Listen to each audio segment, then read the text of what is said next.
Hope there aren't too many people really enjoying coffee out there, and we'll get started because we've got a great lot of stories here and a great panel.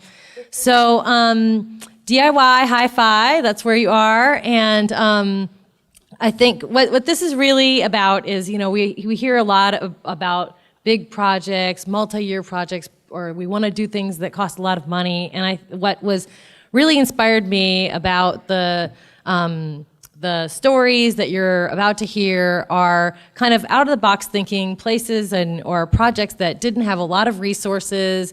And so really some creative thinking to get involved and collaborate on different levels to make it so that places that don't have a lot of resources can have really fantastic things going on. And I think that in the end also, there's an amount of ownership to that, and it can be just really change the way we look at building our museum experiences. So I'll keep that short at that. I think you're gonna really love all these projects. It's just, I think, and hopefully it will let you think of how to approach things in different ways in your cultural institution, so that, you know, we don't have to wait for something to happen or for the next big thing. Just think creatively about like approaching things and just doing it in some way or other with whoever you can find. So the format that we're going to do is, since we have 4, and we're going to go in the order that's in the book, so just in case there are people moving around. Each speaker, I'll introduce them, and they'll give their presentation. We'll have a couple questions afterwards, just in case you have a question that you want to ask burning right then, and then we'll move on, and whatever time we have at the end, we can discuss the whole thing or have more questions. So, sound good? Okay, so we are going to start with Kristen Arnold. She is a senior software developer at the Dallas Museum of Art, and I'll let her tell her story.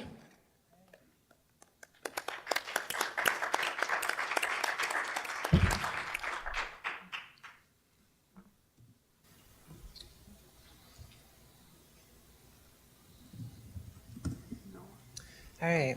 Hi, everybody. All right. So I'm here to talk about an exhibition we did at the Dallas Museum of Art. I kind of just titled it Walking Through Light. It was part of the newer Light and Art and Science from the Islamic World exhibition. Let's see.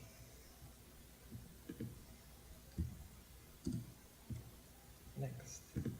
All right, a little bit about me. My name's Kristen. I'm the senior software developer at Dallas Museum of Art. You can email me at karnold@dma. My Twitter handle is Congasero. So, the newer light and science from the Islamic world. When we first started brainstorming this project, we wanted the visitors to experience basically an immersion of light when they entered the gallery before they kind of went into the exhibition, to really bring that kind of just kind of that overwhelming feel of light before they got in to kind of learn about how light and science intersected with the Islamic world. What we started with first was just a very small-scale prototype, because what we were talking about was building an entire room full of very bright lights, lots of Arduinos. So we wanted to do it on a very small scale first, just to make sure it would even work. Our installation team put together a nice little wooden box here that we then installed the LEDs and just did a single Arduino with some very basic testing to see if the idea would even work. What you see here is kind of from the front and then from the back. With the initial prototype, I did very extreme contrast and light to kind of show how that would interact, but knowing towards the end that we'd actually use a very subtle version of it. So here was the prototype in work. And it's not the best video, it's just a cell phone video, but I was basically demonstrating as I walked closer to the lights, you can kind of see these blue lights that kind of start showing up. This is using infrared, some just really cheap infrared proximity sensors to measure how far away you are from the actual wall. So once we got through the prototype, at that point we needed to scale up. We needed tons of Arduinos, and we needed to make this thing 20 feet tall and fill an entire room.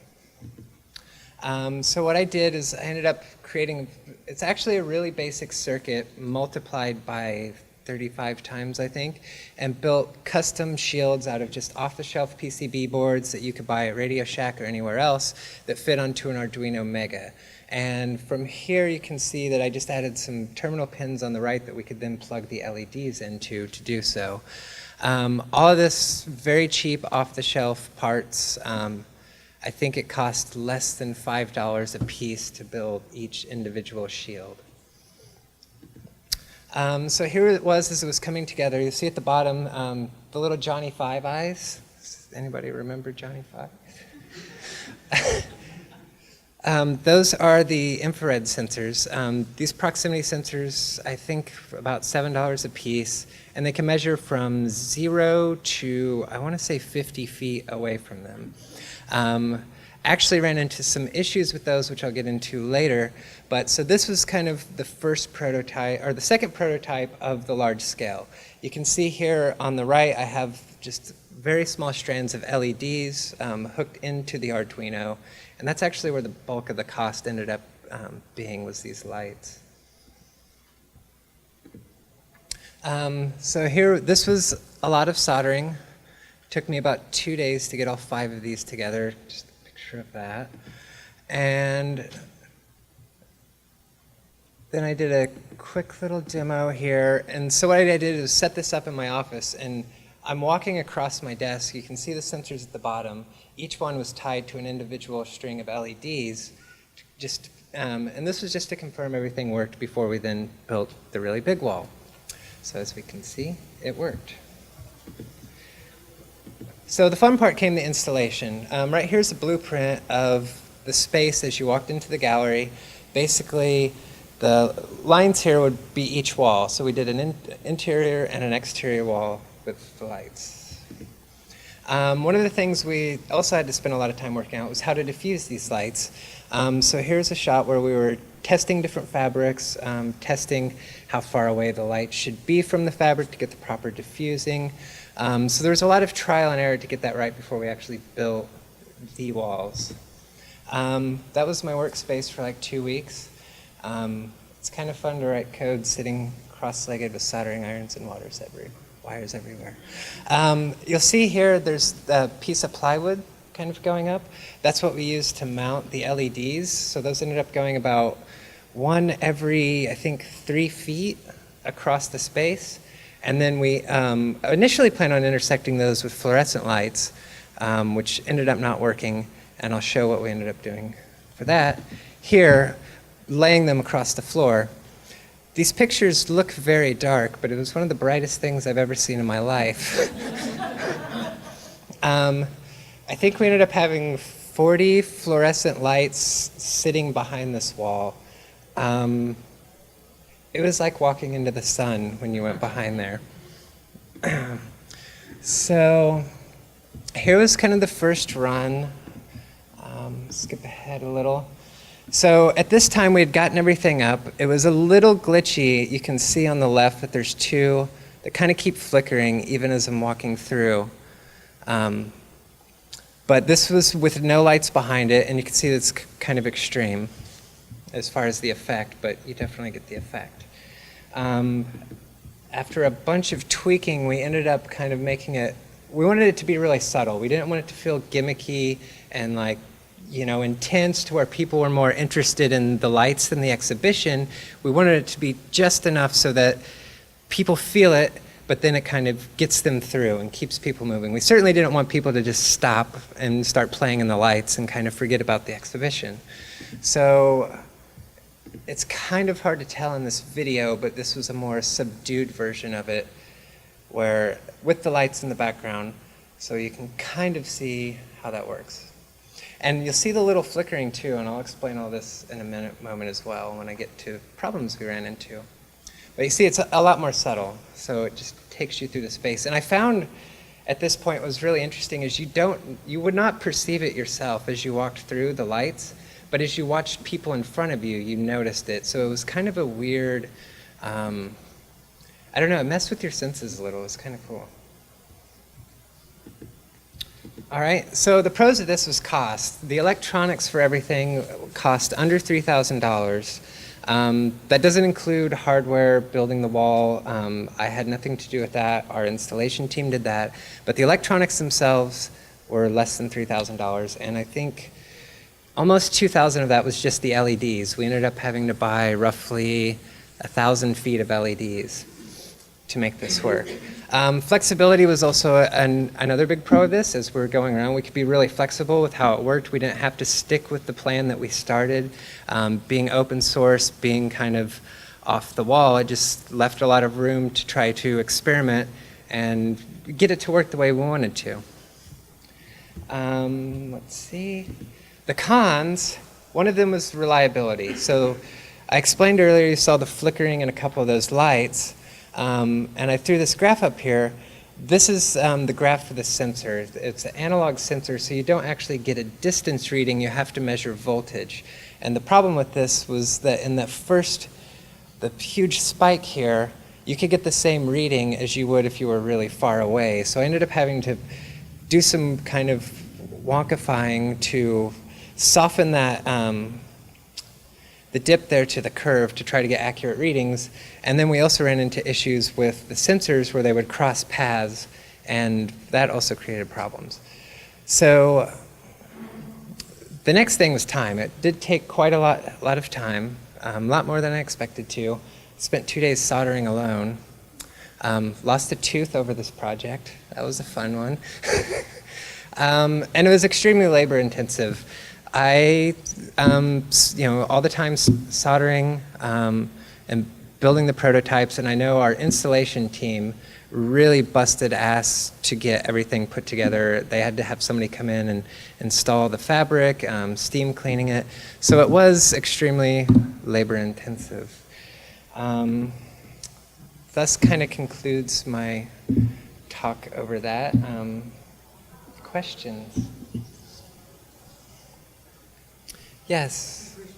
Kristen, one I know about, and I feel your pain about the ion sensors. Yes. One thing I found which works really well is they have these things called max products. Oh, okay. Ultrasonic sensors, but they're not the ones with the 2 eyes. It's a single eye. They're extremely minimal. Ah, yes. I saw some similar to that, but the problem is the distance that they could measure was what I ran into with the ones I was seeing. There might have been other ones out, but... I've seen ones that measure 40 feet. Oh, okay. Well... Yeah, how do you work on budgets for a project like this, and do you have all that positioned if your experiments work the way you want them? Fortunately, I don't have to deal with any of the budgeting. I just get to build stuff. Basically, I had talked to the team that was in charge of that beforehand. We knew that regardless, we wanted to do the light wall. And there was enough money in the budget to add this extra part to the experience, trying to make it more interactive. From the very beginning, we were very clear to the curator and everything that it might work, it might not, but we want to try it. It's not terribly expensive, and they were okay with that. Great project, Kristen, and I feel all your pain, but my question is now that you have this working, would you go ahead and print those shields on PCBs so that somebody else could reuse it and it could be redeployed? I actually initially started to do that and create a PCB for it, and we were going to just order them and have them printed. What else in the world? What is a PCB? Oh, sorry. PCB is the board that actually contains the circuit. The one I had there was, they're just prototyping boards, and you have to kind of solder your own joints.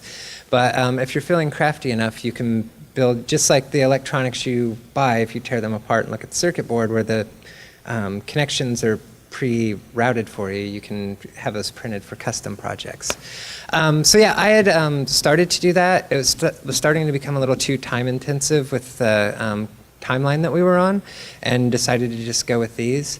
I do have the code for all of this up on GitHub. I probably should have included that link in here. So it's nothing that anybody could just pick up and use, but it would be a great starting point if someone was interested in re-implementing something similar. Yeah. So I'm curious about the labor-intensive aspect. I assume this is the first project really like this that you've done. On this scale, yes. I've done other Arduino projects before, but nothing quite this large. So I was just wondering if this became part of the museum's practice, if you could get better at it and be able to do certain things faster, is it just inherently a lot of slow work?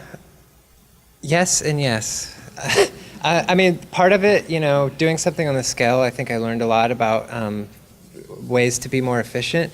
At the same time, some of it was just, you know, buckle down and, you know, slaving away at a soldering iron for a couple days. There's really no way to make that go any faster. And the time that it took to actually build the wall, it took 4 or 5 people, I think, and it took them almost 2 weeks to build out the actual infrastructure for it. So, does that answer your question? Yeah, well, it looks really neat. I wish I'd seen it. Yeah, thank you. One more question, Kristen? So, if you had to do this all over again, or if you had an extra week and a half to finish the project for the first time, what would be different in your final designs? And if you're putting the code up on GitHub and making the shields available, are you incorporating those learnings in what you're sharing? You know, the good and the bad. Right. Well, I definitely don't know if I would use those sensors. They became very problematic. And where it became specifically problematic is we had to put them on the ground level so that they were kind of invisible, which one created problems if people walked with a high step, they could totally pass over it. So ideally, it would have been nice to have something about waist level. And then just having that analog reading that wasn't quite as accurate as I had hoped it would be.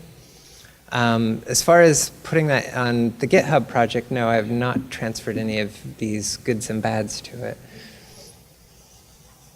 Okay, great. All right.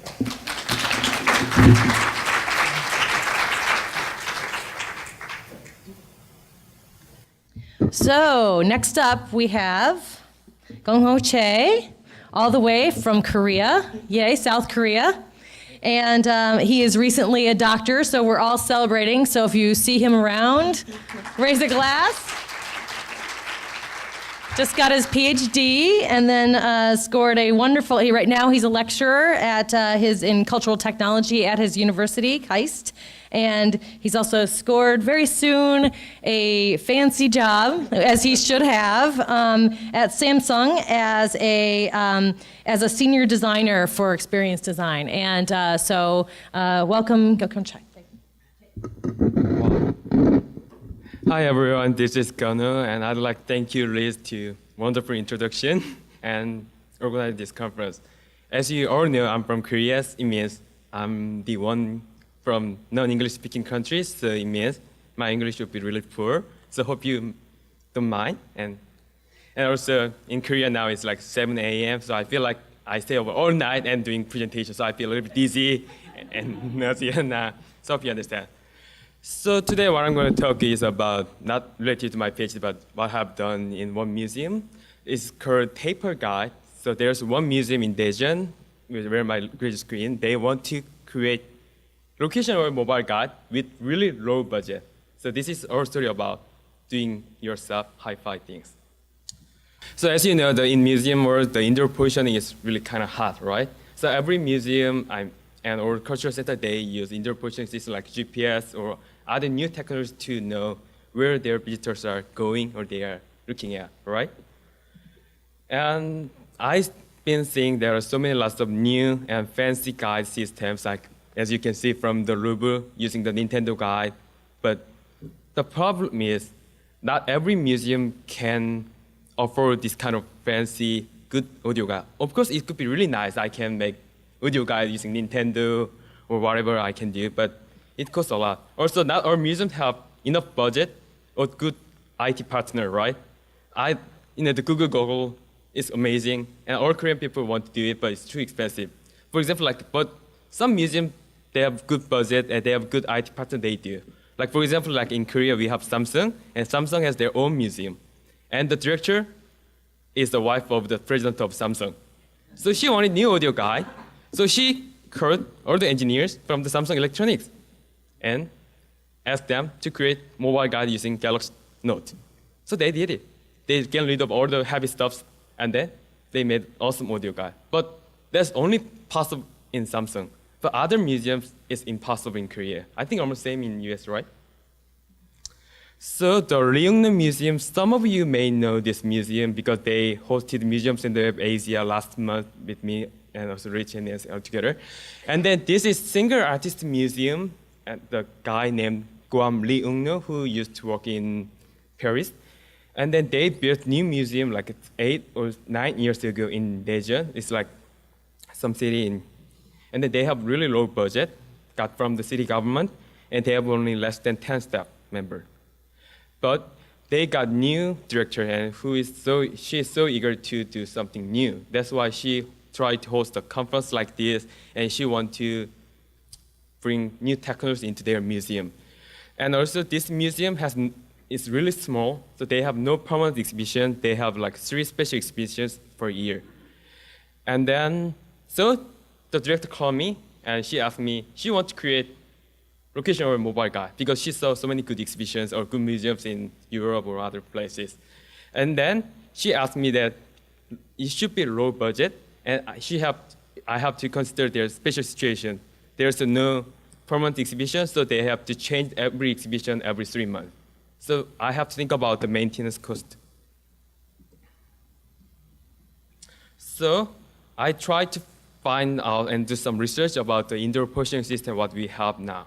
I mean, what we can buy, we can afford. And there are so many, some not expensive technologies, but the problem is, like for example, like a NFC or RFID, we need some special hardware, right? So RFID reader, for example, like NFC, iOS doesn't work, iPhone doesn't. And also, QR code is really cheap, right? But it's really low usability, there. So these are all inappropriate for this Ungno Museum, I mean, for the budget or everything. So I needed new inspiration. I wanted to create something new, and then I tried to talk with my colleagues because my graduate school is part of science and technology school, and I got so many geeks and engineers, and they told me about some stories. So the first inspiration was this. I learned from my colleague who is working for acoustic data communication, and he said that you can use sound as for data communication. And he showed me one simple demo. He played sound, but I couldn't hear it. But after that, my iPhone catches some URL, and then it pops up Google page. So I thought it was awesome. It's pretty much similar to QR code, but you don't have to take a photo or whatever you want. So I got inspiration from this. And then next thing, I read some article about one library in US, right? Because I don't know, I'm not living in US, so I don't know. So they use high frequency sound to kick off some kids who, make some noise in the museum or library, I'm not sure. Stores? Ah, okay, I see. So I asked my friend who is doing some physics and also sound thing, and he said that there's some limits of sound. The human, the grown-up like us, we cannot hear, but only the child who is not that evolved or not that damaged their ear, they can hear some sound, high frequency sound. So this museum or store or library, they use this sound to kick off, they bother the kid. So I got 2 inspirations, and then I did some research, and then I learned that lots of, like submarine and underwater, they use ultrasound for data communication. But the problem is ultrasound, if you want to play ultrasound, then you need special speakers, and it costs a lot, so the director wouldn't like it. So I knew that. So I thought, maybe you can apply this idea to inaudible range. So do you guys know what is inaudible range? Okay, I will give some more details. So that's why, anyway, this is the word we made it. TAPIR, technically audible, but practically inaudible range. So if you see the part, so 18 kilohertz is like a threshold. Normally, we can hear like 17 kilohertz or 18. But the kids, they can hear until 18. But after 18 to 22 kilohertz, we cannot listen it. But the smartphone, they can catch it. Also the regular speaker, like the $10 speakers, they can play this sound. So we thought, so this kind of sound the human audio system cannot hear, but only the machine can. So we try to use this for data communication, and we try to make kind of sensor or sound tech. I call it sound tech. It's a really simple mechanism, like encoding and decoding. So using the speaker, we made some code like AA, BB, CC, or like Monet, Bango. And then we play the sound, and we put the data we hide it into sound, but you cannot hear it. And then the smartphone's microphone catch it, and then it decodes it again, and then it plays. The right doesn't click. So it's like this. At first, you go to the artwork, and then your smartphone catches the signals coming from the just chip speaker, and then smartphone plays the audio guide. So after that, I brought this to the Ungno Museum, and the director said, "Wow, it doesn't cost a lot, so let's do that." So you see, don't look at me, sorry. On the just next to the Piero Solari's artwork, there's a small white box. That's the sound tag we created for the Ungno Museum. So here's my favorite word: seeing is believing, and it means I don't want to talk. So I will show you one video. It was because after I made this audio guide, it was on the national news on 9 p.m. But I know you guys cannot speak Korean and cannot listen Korean, so I made some subtitle, so you may see. 이제는 스마트폰 하나면 쇼핑이나 전시회 관람도 아주 편리하게 할 수 있습니다. 터치만 하면 다양한 쇼핑 정보를 볼 수 있고 전시된 작품 앞에 서기만 해도 자동으로 해설을 들을 수 있습니다. 이재희 기자입니다. 스마트폰을 들고 작품 앞에 서면 다운받은 앱을 통해 작품 해설도 나옵니다. 춤을 추는 3명의 사람들의 모습을 그린 작품이다. 그만큼 미술품 관람도 편리해집니다. 팜플렛이나 큐레이터 분들과 같은 부수적인 것들이 필요했었는데 스마트폰 하나로 해설을 간편하게 들을 수 있어서 참 좋은 것 같습니다. 작품 옆에 붙여놓은 사운드 태그에서 작품별 코드를 20kHz의 소리 신호로 내보내는데 스마트폰이 이를 감지해 앱에 저장된 해당 작품의 해설을 자동으로 들려주는 겁니다. 기존에는 전용 단말기를 써야만 하거나 아니면 고객이 자신의 위치를 직접 입력해야 하는 불편함이 있었는데요.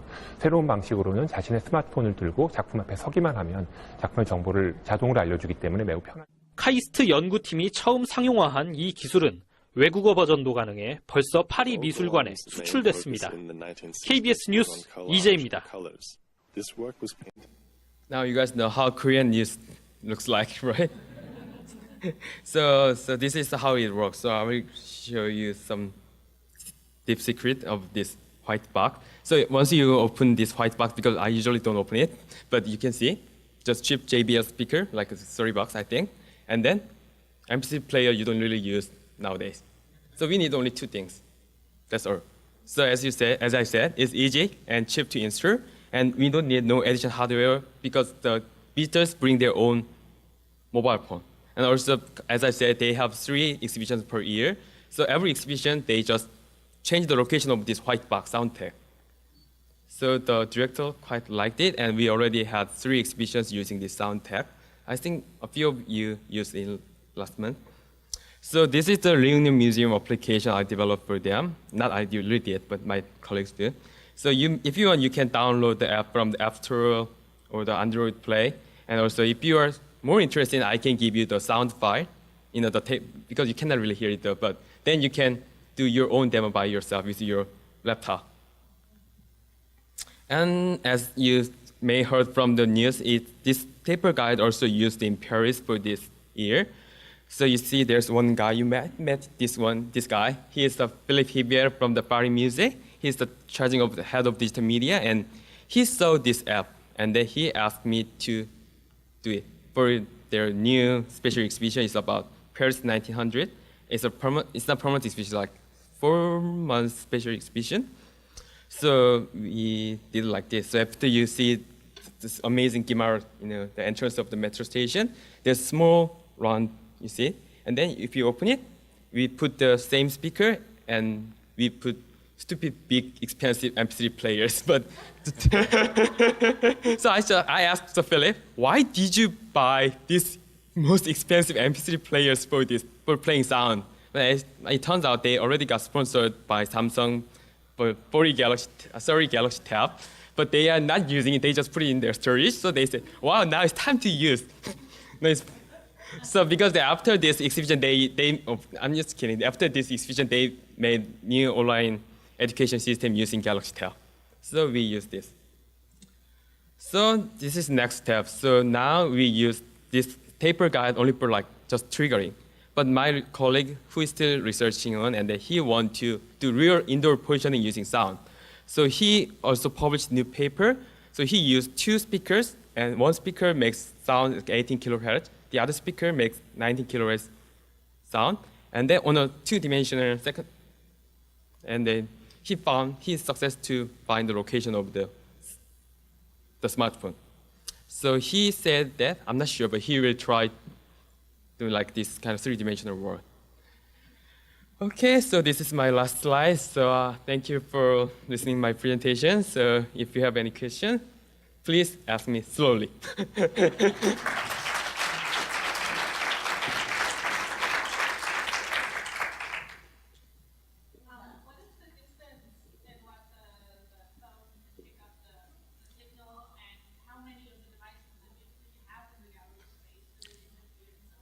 Okay, so it depends on the volume of the speaker, of course, but we just managed it to until 2 meters. And then the degree, because the high frequency sound is more like directional, so it's more like the angle would be 30 degrees. So numbers of people doesn't matter. Only if the visitors are on this zone, this angle, they all can play the sound. Yep. Is this patented, or can anyone use this idea? Yeah, it's on patent. I got patent for this idea already. So if we wish to use the idea, we need to get a license. I think so. But we usually, because for like Paris, we just offer it for free. We are not developing it to make money, just want to do it, so that's why. Yeah, right. Gunho, when you have more than one speaker in the room, Mm-hmm. and they're both operating at the same frequency, Mm-hmm. Yep. the phone tell the difference between the patterns of the sound patterns? Oh. So when I visited the museum, you had multiple speakers in the same room. Yep, right. But it still worked, but Mm. the phone would be hearing multiple. Because we manage the volume, because that's why. So we kind of try to just avoid the interfere. So my program tried to use different sound signal for like if you have 2 articles just next to each other, then in that case he tried to do something different frequency, but we haven't done yet. Yeah. Yeah, right, loop. So it's just constantly playing, and you tap into it as you enter the zone. Yeah, exactly. And you hear it. So there's no. How long is the message? We use only 2 digital code, like AA, BB. Like we use ASCII code. But the duration of the audio message. How long is the audio message? The audio message is like, I'm not sure, it's like 0.1 second, I think. Because no, sorry, 1 second. For the one message. Is there like a beginning and end mark? Yeah, of course we have beginning mark and end mark. So always like a 8 byte, I think, 8 bit. Yeah. Kind of a silly question, but that low frequency, have you ever had issues with like people who have seeing eye dogs or the kind of animals in that space? So animals not allowed to come into the museum, so I have no idea. Okay. So is there any museum that animals can? For blind people who might have a dog. Or not. Yeah. I think so. Or they'll start playing audio tour thing. Yeah, we'll get interested. One more? We good? Okay. Thank you. Thank you.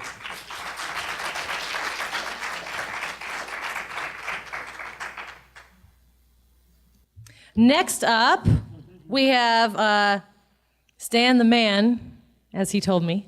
No, Stan Cohen. He's a professor of technology at New Mexico Highlands University. He's also a guest researcher at Los Alamos. He's also a science research associate at the University of at New Mexico Museum of Natural History. But really, what he is flunking at retirement, obviously. So take it away, Stan. But in case he doesn't mention, this project won a Muse Award, so. Okay, thank you very much. So this is about people and technology. Essentially, can you hear me right? So essentially, the issue is we're one of the things I do as a research associate, the research associate at the Natural History Museum in Albuquerque is a research associate, doesn't get paid. So essentially, I'm really a volunteer, but they felt guilty, so they gave me a title. So, and so essentially, what I do is I kind of make things for the museum, and I won't get more specific than that because that's what I do. A lot of things what I do is I make things that don't have an application yet. So the joke is that I make answers waiting for a question. And so a couple of years ago, we were all, a couple of the volunteers were sitting around and during Christmas time, drinking beer, and the fellow Roger Kennedy, who is one of the a really active volunteer, had a Christmas party, and he had a tree with a lot of lights, a lot of LED lights. He was very proud of it. He could turn the lights on, he could turn them off, and he said, "Can we make something that showed stars using the LEDs?" I said, "Oh, sure, we can do that." He said, "Can it have as many stars as this Christmas tree had?" I said, "Yeah, we can do that. The only problem is that that's one channel. That's actually just like one light." And he said, "Well, I want 500 stars." Well, that's a little different. So I started thinking about it, and essentially drew a picture. And the picture just shows a bunch of LEDs mounted on a black cloth, and we would have a bunch of X, which I didn't know exactly how we were going to do it yet. We're going to mount a bunch of LEDs on the black cloth and then have some computer interactivity for people to actually look at the stars. And Roger brought out a big map of all the constellations, and that are the normal ones are 88 or something. I'm not an astronomer, but so I said, okay, well, let's see what we can do. So we started out with this, and I started experimenting with lights, and essentially came up with an idea of how to mount and do the lights with the minimum amount of cost.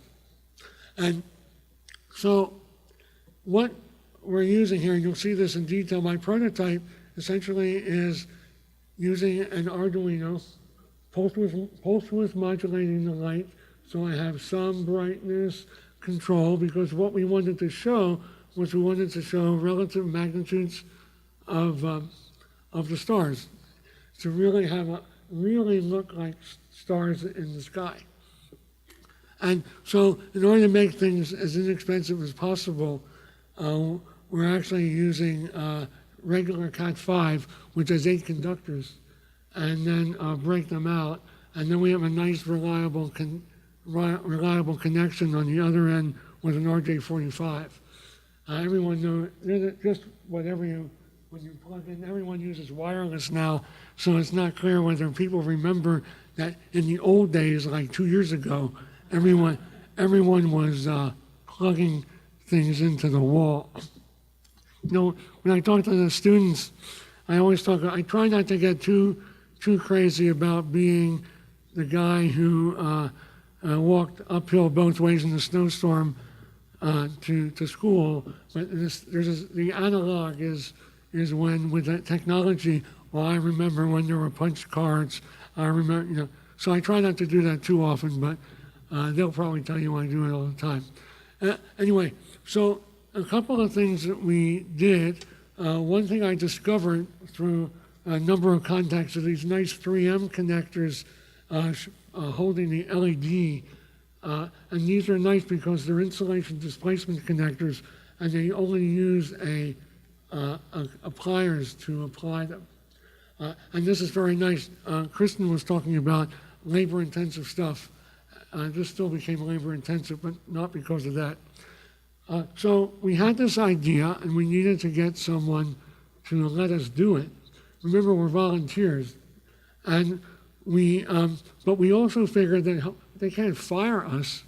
I mean, we're volunteers, so we figured we'll just do it. And we found a little corner, a room that was being used in an exhibit, and I can tell you without any hesitation that when they put the sign up that said "closed for repairs," the pedagogical value of the exhibit increased by about 10 times.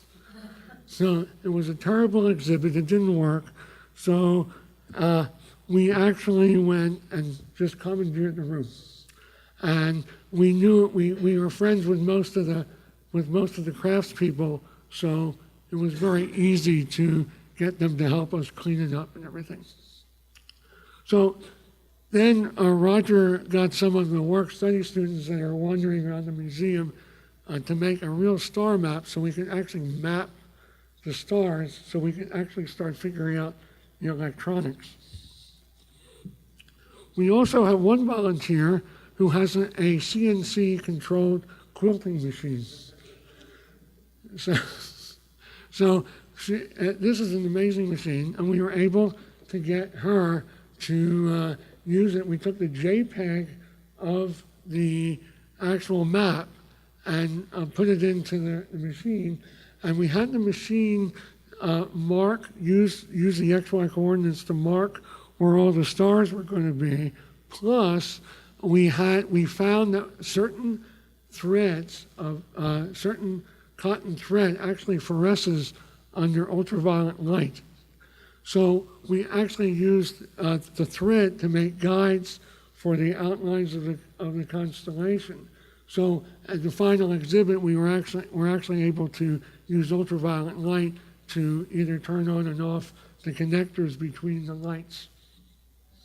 So we actually were able to do this with Vicky, who owned the quilting machine, and Roger's wife did all the stuff. I said, look, I'm doing the electronics for this. I'm not putting any LEDs in this. You guys have to figure out how to do that. So you'll see they did. And Roger knows everyone, all the volunteers very well, so we got lots of volunteers to put in the LEDs. Also, what we found is from some of my connections from the electronics world, we were able to get things donated. So all the LEDs were donated, all the connectors were donated, all the Arduinos were donated. We had to buy the cloth, which was $500, and we had some staff help us with the frame. So essentially, we got about $35,000 worth of equipment for free. So somebody estimated how much we actually did spend, could have spent on this, and everyone has their own, since we never priced it out, everyone has some new idea. But anyway, here's people actually inserting the LEDs. Roger is on your right, and he's helping out. I made some little testers. LEDs have a polarity, so they had to be put in the right way to the connector. So we had volunteers doing the plug, and then we had the director of exhibit construction is a good friend of mine, because I have an office in his shop, and he built the frame. And a couple of people had ideas. I'm not going to go into the detail here, but there's a lot of ideas about containing the wires. Remember, and you'll see a slide, there are 500 to 800, there are actually about 1,000 LEDs. Some of them are controllable, some of them are not. So that means 4 to 1,000 is 250. That means there are 250 lengths of RJ45 Cat5 combinations. So here's the kids. we commandeered, anyone who was around, we commandeered them. And if people who are old enough know about this picture, we carried the frame across the street, and we started hanging the cloth. So you can see here's some of the people who volunteered. We probably had about 40 people volunteering for this as we went along. And so there are two things that this exhibit really needs to show. It has to, one, to show the relative brightness of the stars, but we also, because now you can get white LEDs with different Kelvin color temperatures, we're actually able to find an assortment of LEDs that were good for different color temperatures. So we chose 3, and if people know about what the Hertzsprung-Russell diagram is, it has to do with main sequence stars and their relative brightnesses and relative temperature, surface temperatures. And so we were able to actually find LEDs to actually map not only the intensity of the stars, which is in the next slide, but also the also do the color temperature and the relative magnitude. So the only piece of really custom electronics that we used was a circuit board that I made, which has a bunch of chips called a TLC 5940, which is a 16-channel, 12-bit pulse width modulator. And these are used in the big electronic signs where they use it to control RGB lights, and you control the intensity of each individual pixel. An Arduino, I won't go into too much, but Arduino pulse width modulation is only 8 bits. It didn't give us enough dynamic range to show the multiple relative magnitudes that we wanted. We wanted to go 7 relative magnitude steps. We wanted to go from a relative magnitude of 6 to a -2. As stars are backwards, the higher the number, the dimmer the star. So you can see it's very straightforward and very robust. Miriam loves this stuff because I am very concerned about making things that are really rock solid. So I have, there's not a lot of room on the PC board that plugs into the Arduino, so that goes out and connects to a little strip with RJ45 connectors, and then that goes out to the stars. So each Arduino can control 48 stars. So you can see this is the actual picture of a piece of the cloth, and you can see that it looks pretty good. You can see the bright star here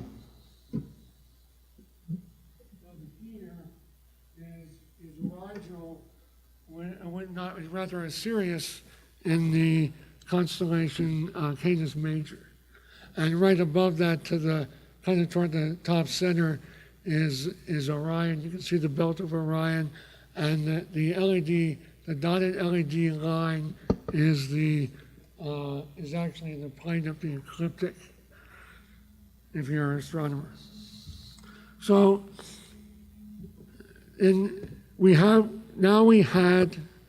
a database of all the magnitudes, and what I did was I programmed each Arduino to have the entire database of all the stars with relative magnitudes, and on the printed circuit board, I did a little switching mechanism which allowed there are 13 Arduinos, but everyone has exactly the same program.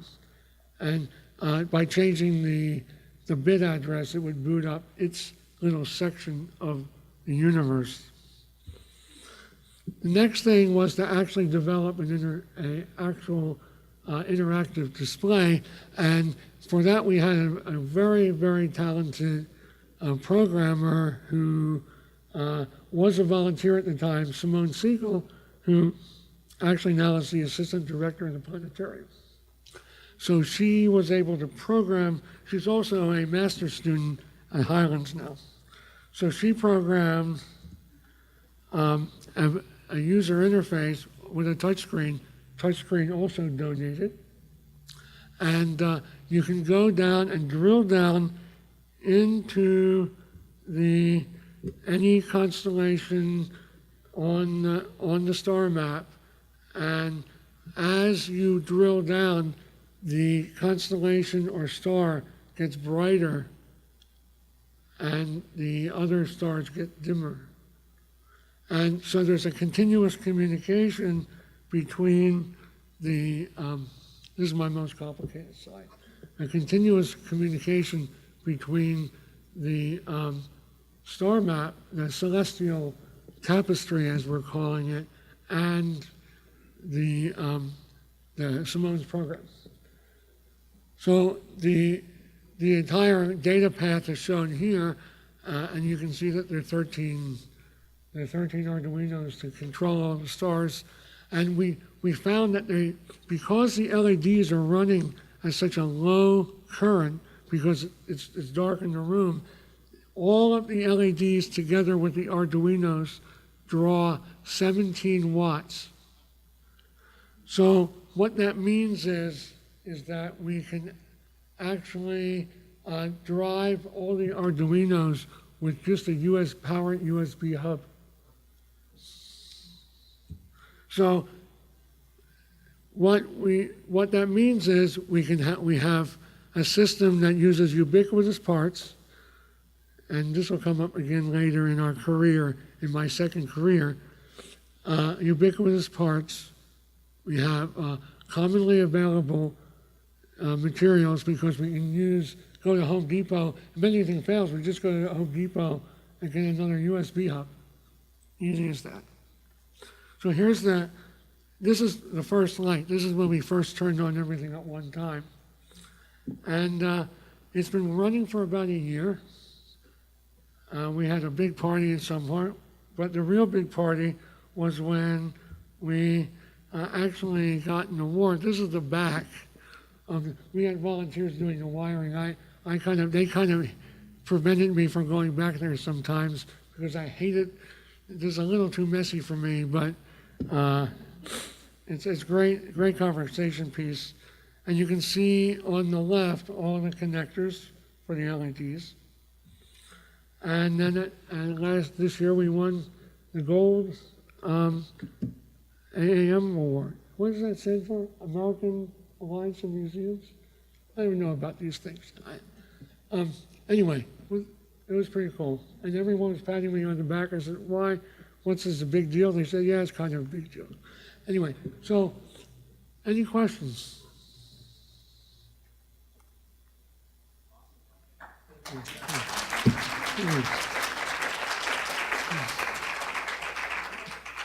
Any questions? Yes. It seems like your project you use a very common tool. Yes.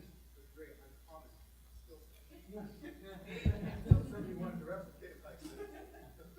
Also, Yeah. 3 to 5 years when a lot of you have gone, if something goes wrong with it, Yes. the ability to go in and change the code, fix the wiring, Right. all the technology and stuff. Right. It's a one-off project. This is a one-off project. Yeah. No, I mean, when we did this was truly it's easier to ask forgiveness than ask permission type of a project. Fortunately, we were kind of under the radar. There was enough politics. I know you're going to be very surprised about this, but there's a lot of politics in museums, and I was so surprised when I found this out.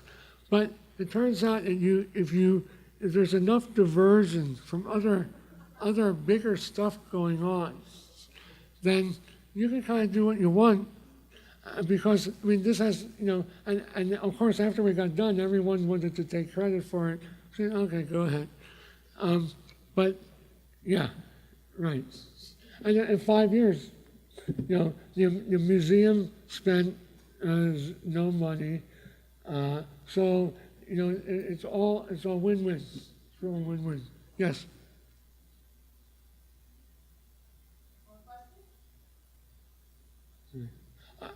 Oh, yeah. Stan, how does the data get from the touchscreen thing to the individual Arduinos? How many different Arduinos are there? There are 13 Arduinos.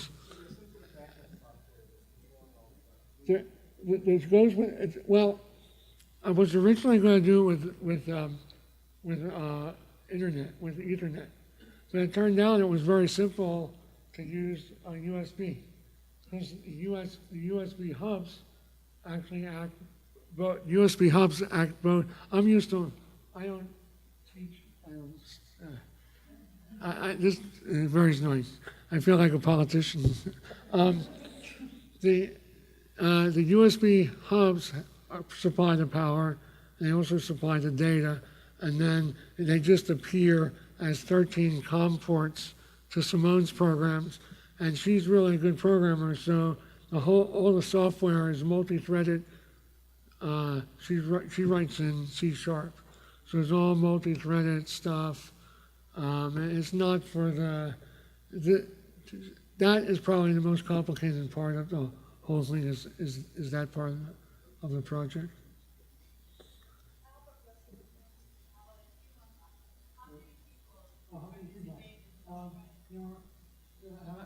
The question is how many people.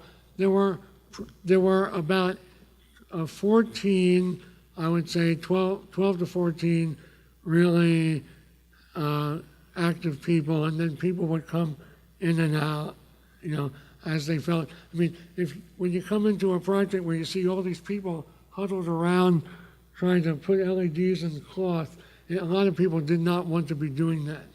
So they would come and start, and they leave. So yeah, but it was a lot of people. Yeah. How would you compare the quality of the experience between what you've assembled out of, you know, I would call it a very tangible display versus a projection or a different kind of video? So obviously one is a flexibility advantage. I suspect that yours maybe has a broader range of brightness. That's a really excellent question.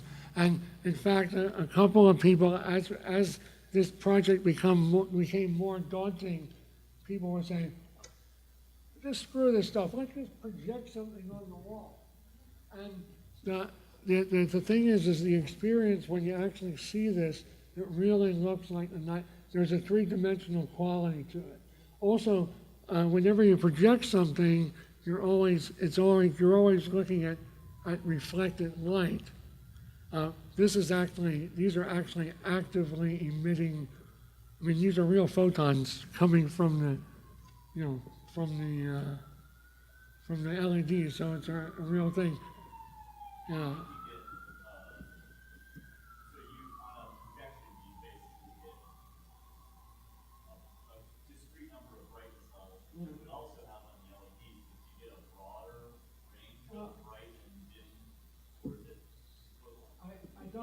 That's a good question, Rob, because if you think about it, we can only create, I have 12 bits of dynamic range. Your eye is actually not linear, so essentially your eye can't distinguish. If I made a 1-bit change in the brightness, you wouldn't be able to tell. I think the coolest thing and the thing that makes this really look good are the different color temperature LEDs, because it's actually more subtle. It's actually relatively subtle, and yet the other thing that's cool is you walk into this room which is dark, and you're coming from the outside, and then your eyes start dark adapting. So as you look at the image, more things start to appear. So it's kind of a cool effect. They've actually put chairs in there because people like to sit in there and just kind of meditate or whatever. Yeah. And you're welcome.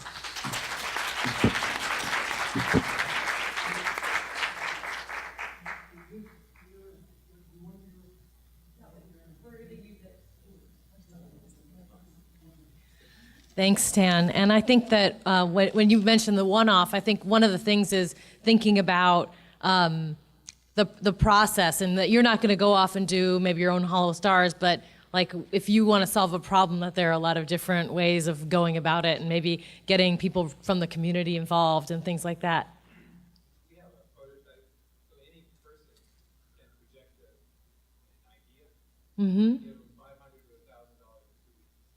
They can come up with a prototype to look at it and see if it's still good. Get this man's card, everyone. Awesome. Okay, we've got one more speaker. This is Kristen from the Portland Art Museum, and she's an interpretive media specialist. Take it away.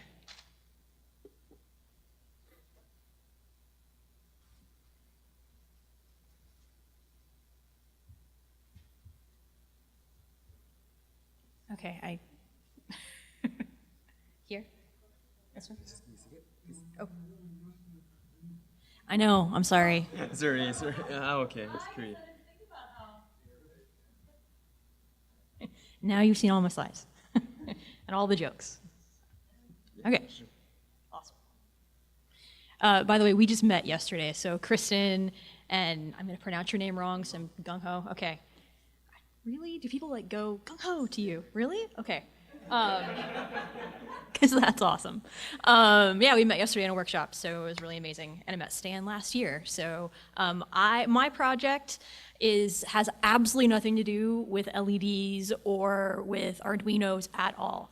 The reason why I think I'm here is because, besides Liz asking me to be here, is that our project, Capture Parklandia, really was a sea change for the Portland Art Museum, both in the way we handle digital stuff. My job is working with digital stuff, things, and also the way in which we engage with a specific part of our community, and then also with the way we engage with different partner organizations.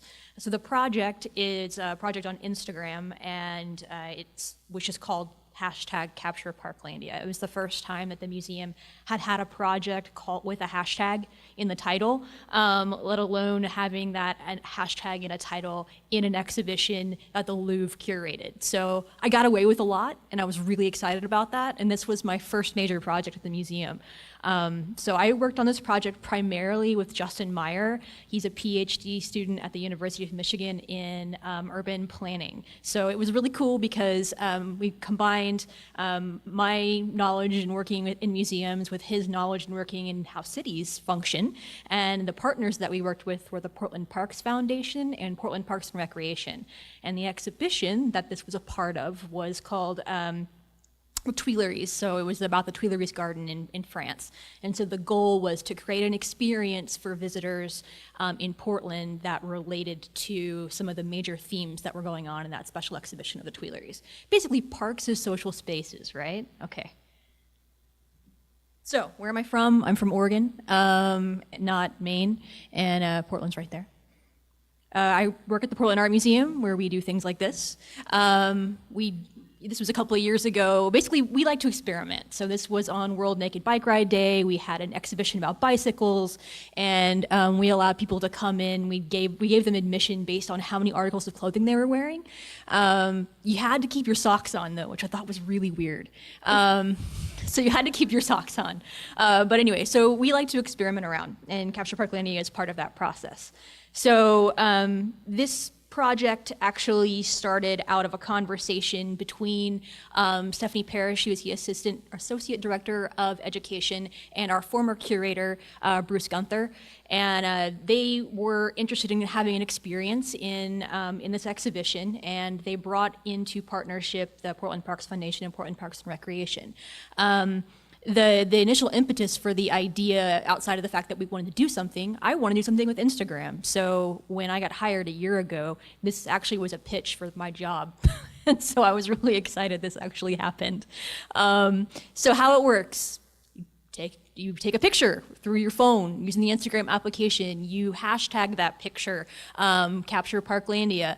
That picture gets kind of filtered into one of two places. Really, it gets filtered into both places, but for the purposes of this diagram, it's two places.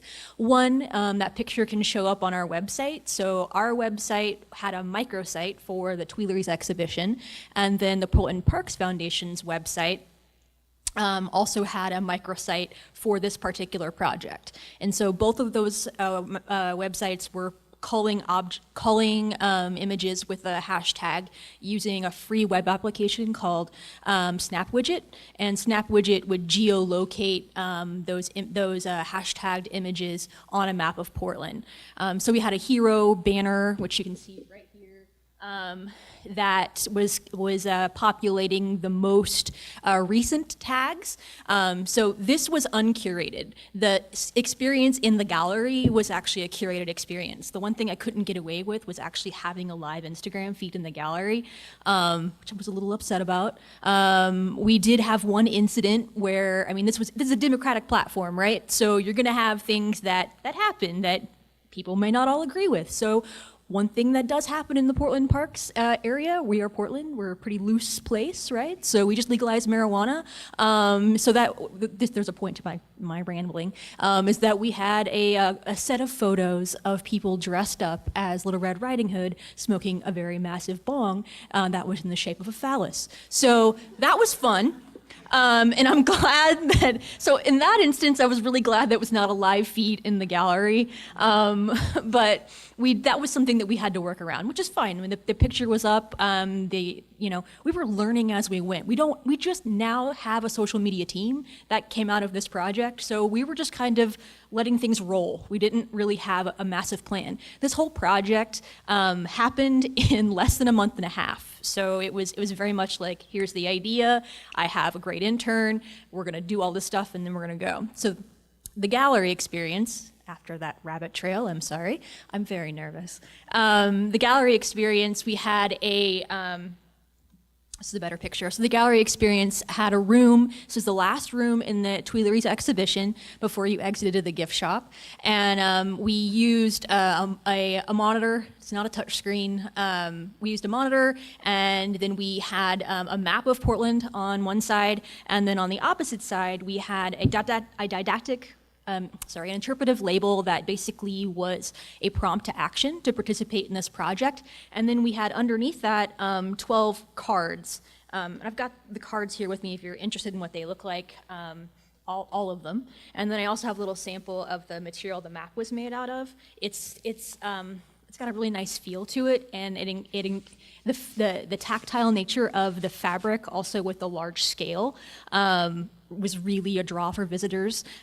This was the best part of this project, outside of the fact that we got a lot of people to participate. This project could have been totally analog and it would have been amazing. This alone, people were saying, oh, I live over here and I have a park over here next to me that I never visit.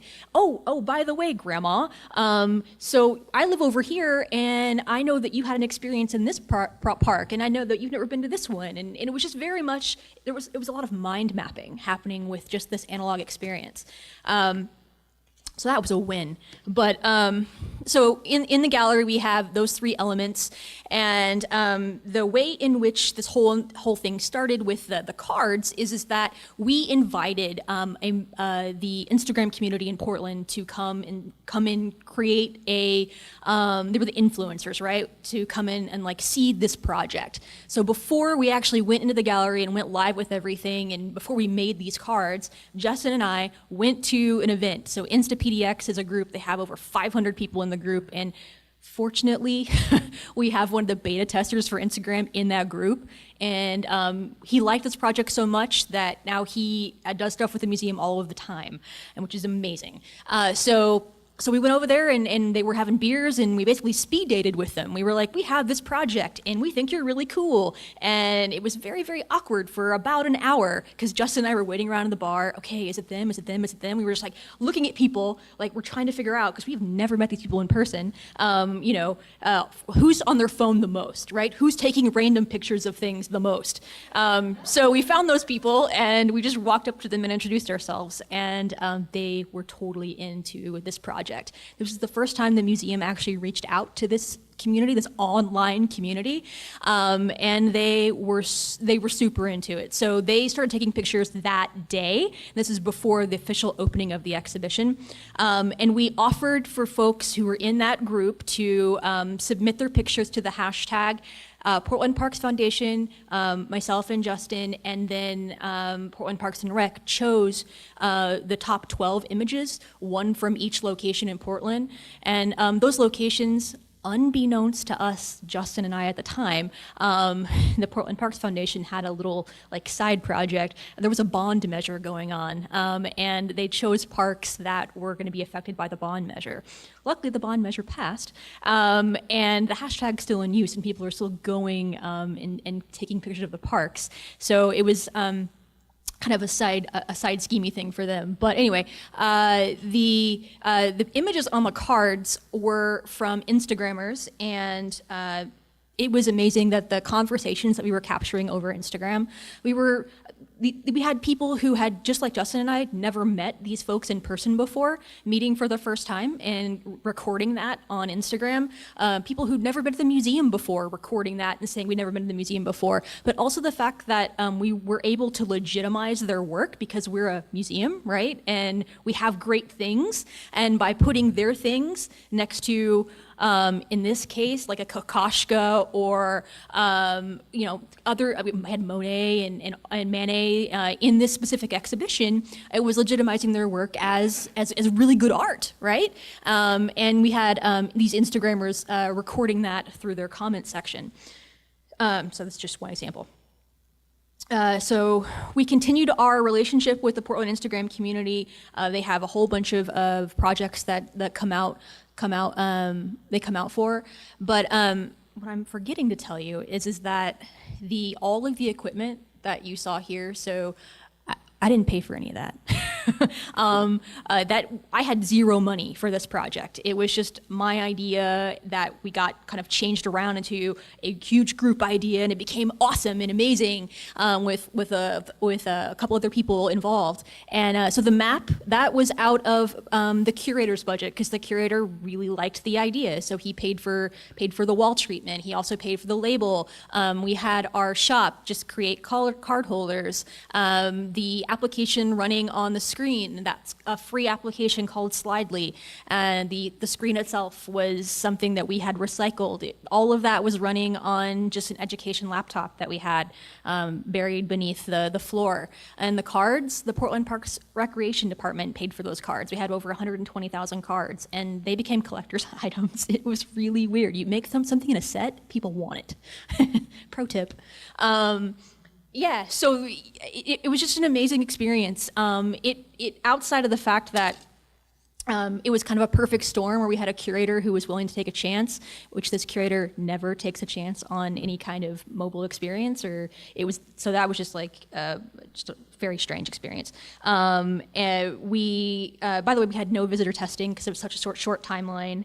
But it legitimized the work of the community. It helped with the bond measure. I think one of the more interesting things about this project is that the museum space was made a little bit more democratic, just like park spaces. Park spaces are way more democratic than museum spaces. And so by partnering with an organization that is super open to free speech and allowing a variety of demonstrations and a variety of things to happen, and bringing that into the museum was a very eye-opening experience. Not only did we get amazing responses that were pulling directly from the exhibit itself. So here's an example.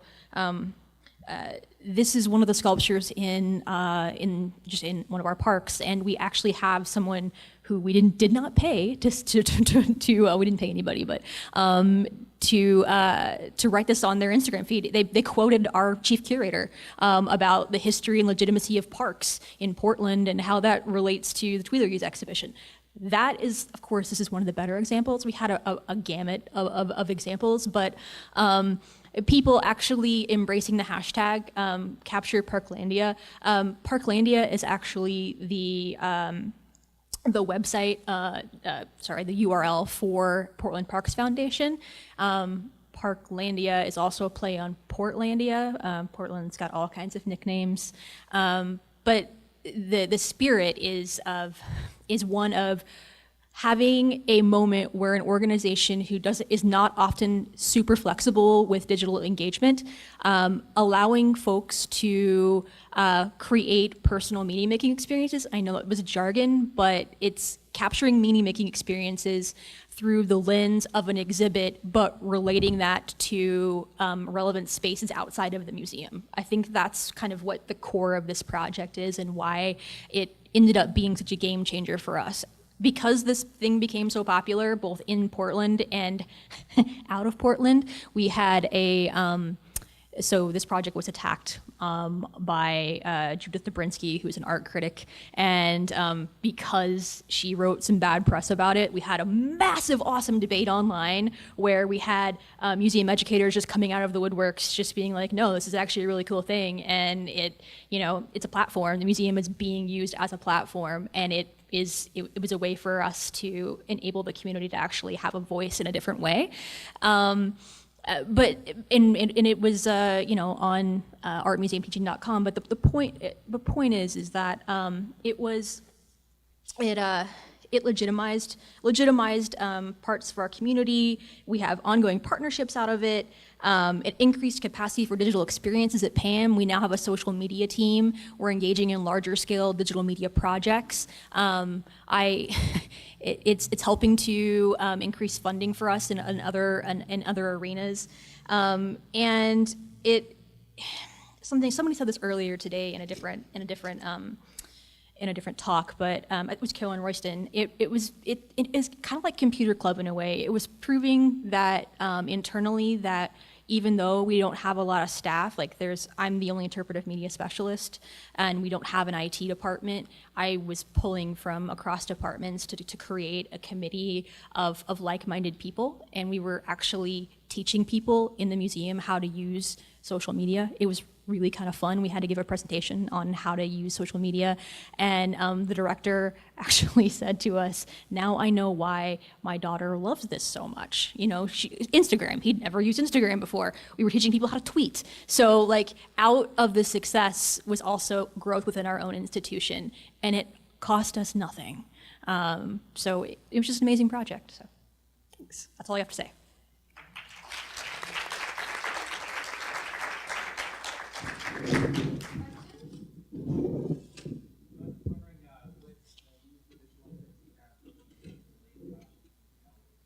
Slidely? Yeah, it's a free app. That .ly?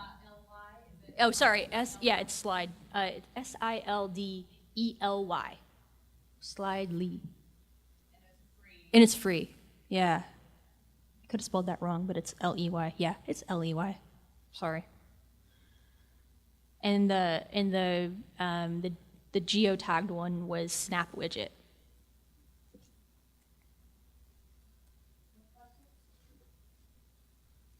You just want to get the hell out of here, don't you? Yeah.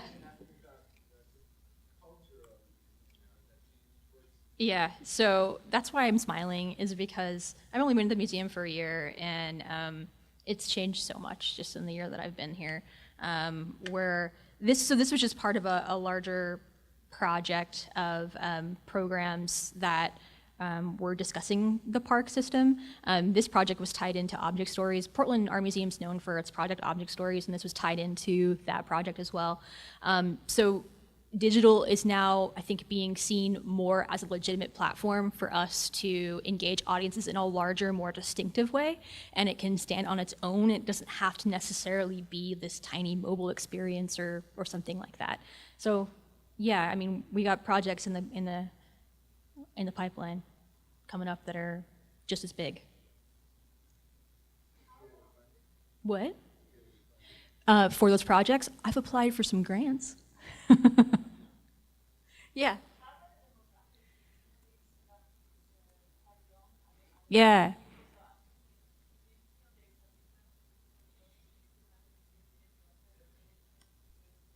So I hope I answered this question in in a good way.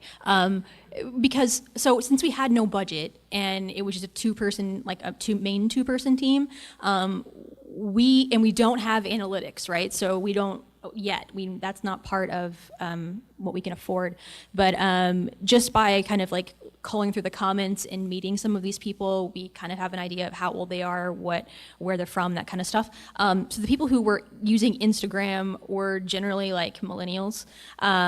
And a little bit older. I don't know what race. I mean, like I don't have that kind of like deep down demographic aspect. But the one thing that I did see when I was sitting in the room watching people and listening to them, I was doing a really informal evaluation. There's a lot of intergenerational learning happening, and I was like, score. Like when you're a museum educator and you like see that actually happening and you're sitting there and you're like, they're going from the digital to the analog and creating and like talking about experiences that are related kind of tangentially to the museum experience itself, but like also going off this whole other path about what parks mean to them and like, through different stages of their life. And that happened on multiple occasions, right? So generally, the analog and digital is what captured the intergenerational. In the gallery experience, teens, they want the cards, man. They were like, I want to take pictures and I want these cards. I mean, they were like, I want to put these on my door. I don't know why. They're actually not that awesome, but I think just the fact that they're a set, like they're kind of collectible. Does that answer your question at all? Okay. Yeah. Yeah, it was cool. So some of the comments we got on Instagram were like, we're so excited that our project is actually here, and we're glad the museum is representing the parks, is talking about the parks and saying like we're part of a larger kind of ecosystem of organizations that are working and are interested in each other's well-being, right? And so it kind of changed the way people looked at how museums can function, right? Now that was a huge statement. And that, I'm telling you, that's just like I don't know if that's going to continue, right? This project enabled that to happen for 4 months. I don't know if people still feel that way. Yeah.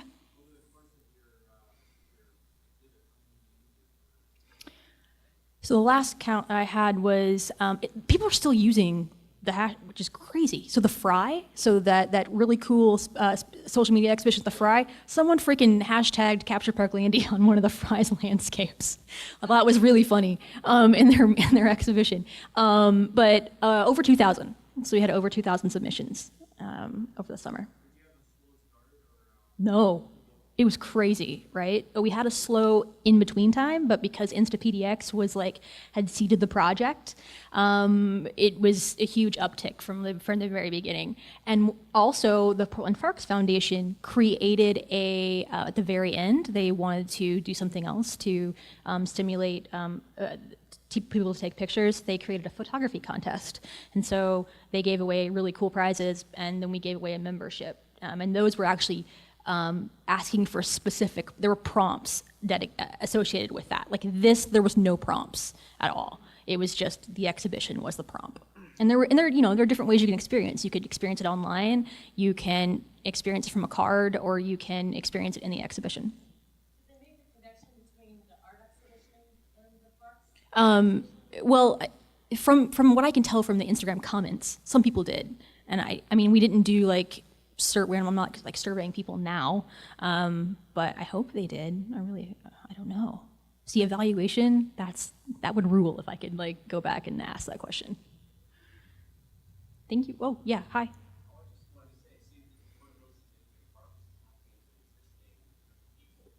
Yeah.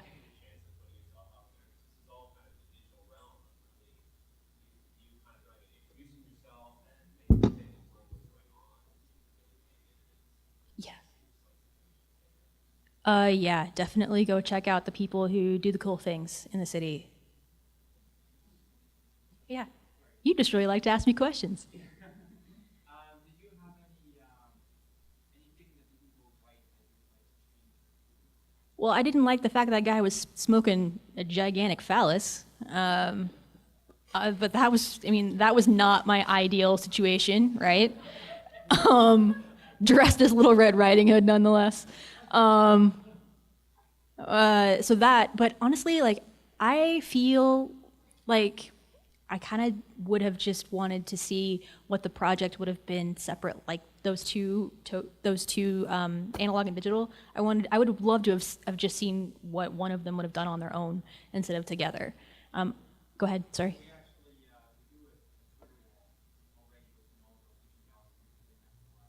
Where do you work? Awesome.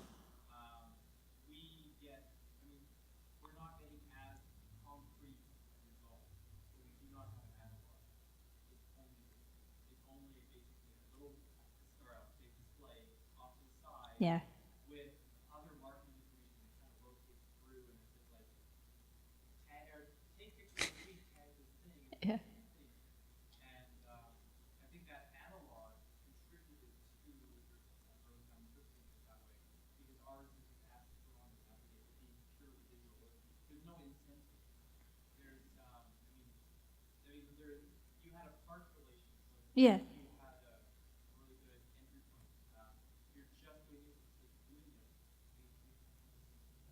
Yeah, we've done that on Friday nights too, where we're just trying to tweet.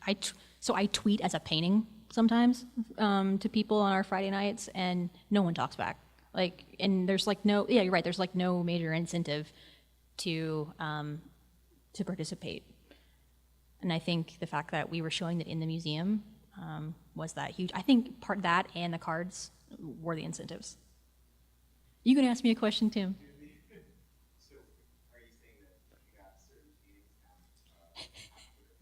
No, they don't, unless it's on a Friday night. So we don't have like adult programming, so we're just trying to, and we don't have any major special exhibitions during the fall, so we're just trying a whole bunch of different things.